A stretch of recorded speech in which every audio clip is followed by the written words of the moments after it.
So speaking of that, donuts. So donut economics is sweeping the world. I think that's fair to say. So what's her name, Jane? Kate Rayworth, right? Yeah. She wrote the book. Yeah. She wrote this book. And if you want to get excited about ways in which you might change the world, it's a good book. Doughnut Economics by Kate Rayworth. And gosh, where to start? Amanda Brookman was so innovative and so ahead of the curve in running the donut hack in Cornwall a few years ago. And that in many ways kind of launched this whole process of how to downscale the donut. And we are very lucky at Schumacher College to have had Kate Rayworth come and speak. And we did an event last year. No, was it 2020? I don't remember now. Daphne, was it last year? Just last summer? Yeah, the Regenerate Devon Summit. Yes, 11 months ago. Gosh. And we had Rob Shorter from the Doughnut Economics Action Lab come in and share some of his expertise. And we had a little recorded message from Kate Rayworth about donut economics. And that launched the Devon Doughnut Collective. So maybe we could just hear a little bit from Jane, who's been facilitating the Devon Doughnut work, and maybe a little bit from Manda too, if Manda's still here, and maybe Daphne too, and maybe a little bit about the process of what this is and how it has come about and what it's leading towards. Jane? I can see quite a few Devon Doughnut Collective members on this call, which is really nice. Hey, Ian, Chris, Andrew, you're on the list. I'm not sure that you've ever shown up, but you're there in spirit, I know. Gosh,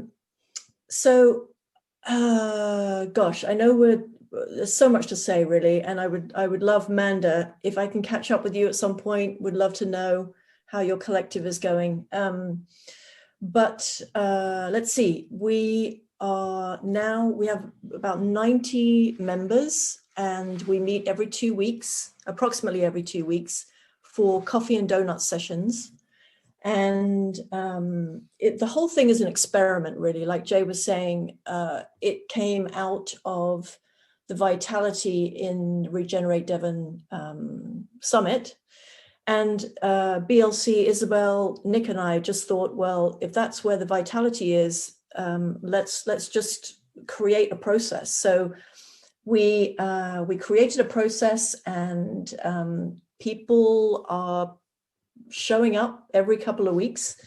There's a website, which is devondoughnut.org. And I don't know, Jay, can you, my lovely assistant here, if he can pull up the website. I just want to point you to something in particular, because it sort of sums up really the ambition of the project. So bear with us for a minute.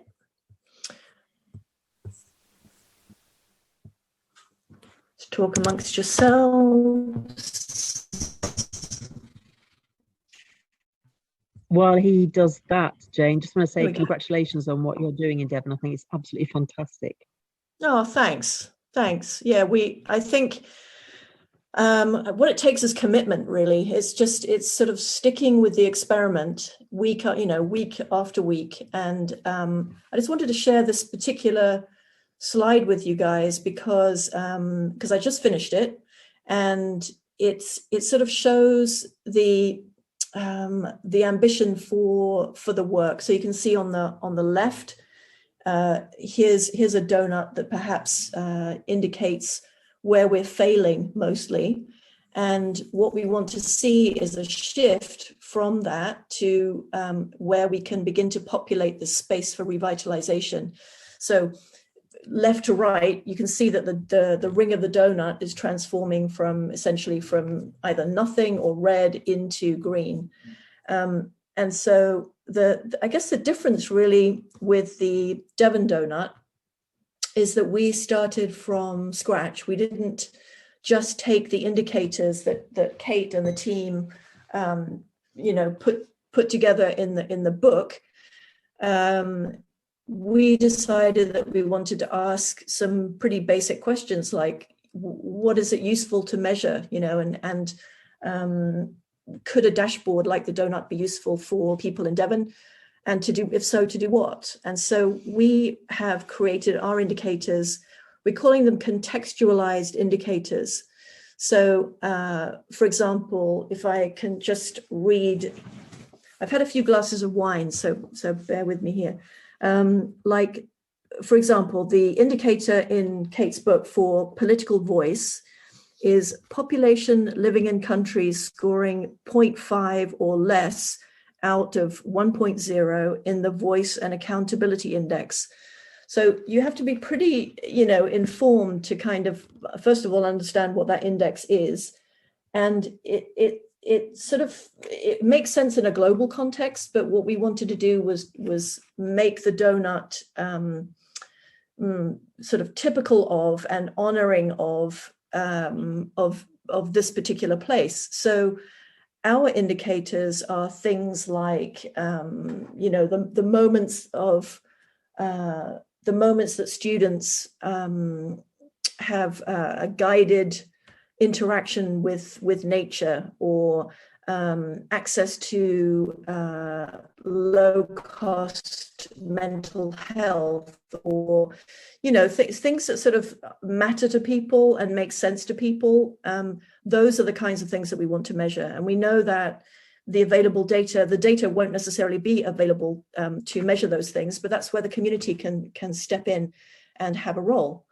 So that's that. So how has this been coming about? You've been meeting with people every couple of weeks. Yeah, we're on series 3 right now. So we started last October. Like I say, total experiment. Series was series 1, and a little bit of a shout out to some of the folks in the room who helped us to get our website up and running. So we had series 1, series 2, we're in series 3 now, and hopefully we will have what we're calling like a People's Donut Assembly, perhaps later in September, that will pull all of this work together. But every time we meet, we move our work forward. We structure the sessions so that people can contribute, and then we sort of alter the course a little bit. I don't know if anybody in the room, Ian, I feel like you and I, we keep meeting like this, don't we? But I don't know if you have a perspective as a participant about what the process has been like, that you'd like to share.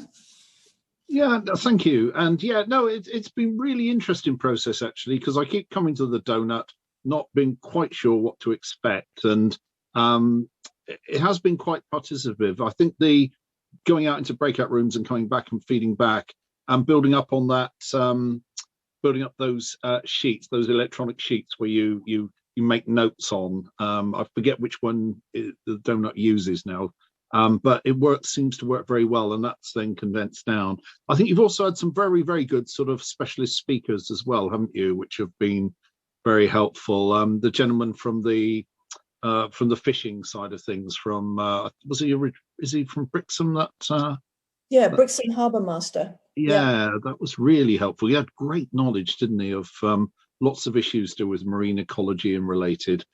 So I think those kind of, and I think there's a real effort being made by everyone involved to try and ground it into reality and into things that will actually make a difference. It's not like a talk shop where stuff keeps being talked around at some kind of obtuse kind of high level. There is there is that kind of high level strategic stuff, but then it's immediately trying to take it down into actions, which I think is a really good approach. I'm enjoying it. So yeah, I'm not sure quite how much I add, but I enjoy the process. Thank you.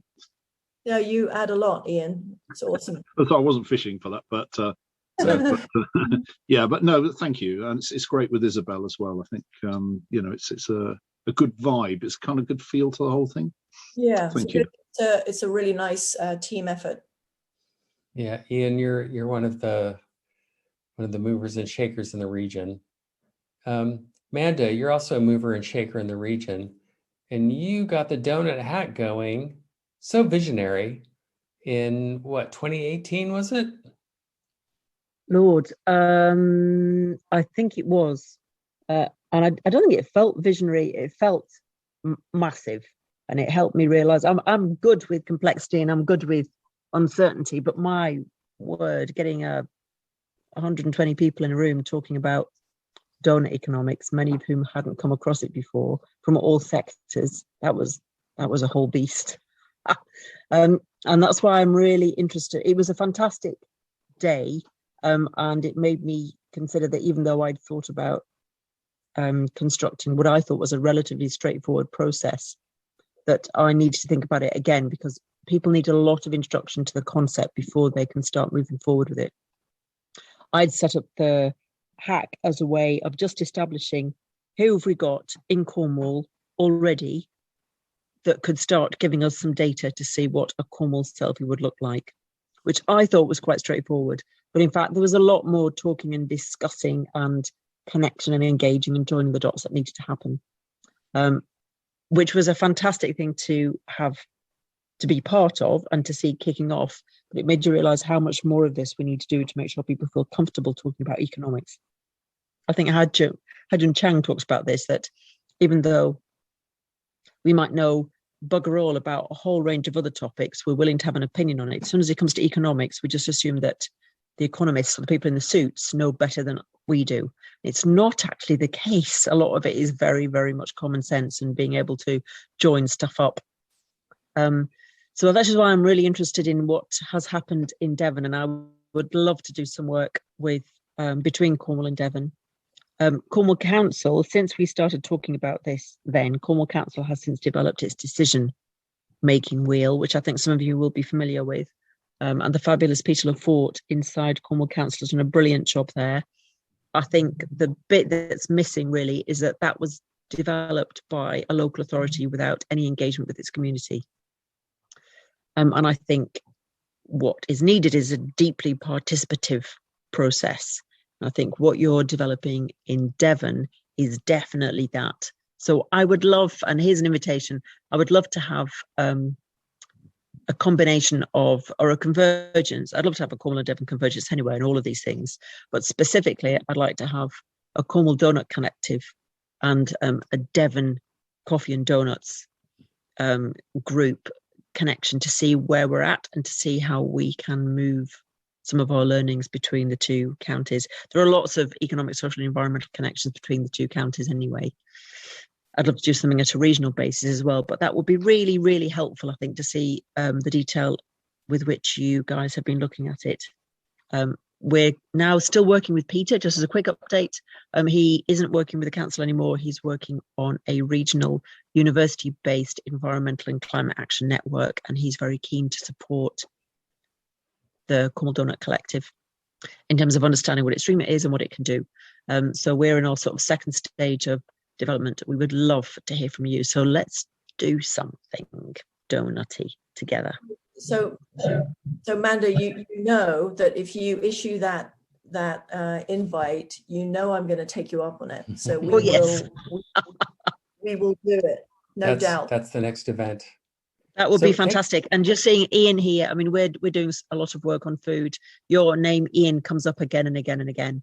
And I think there are many, many connections that we could be making here to reconstruct, rebuild a completely different thinking architecture, actually, about how we do any of this stuff.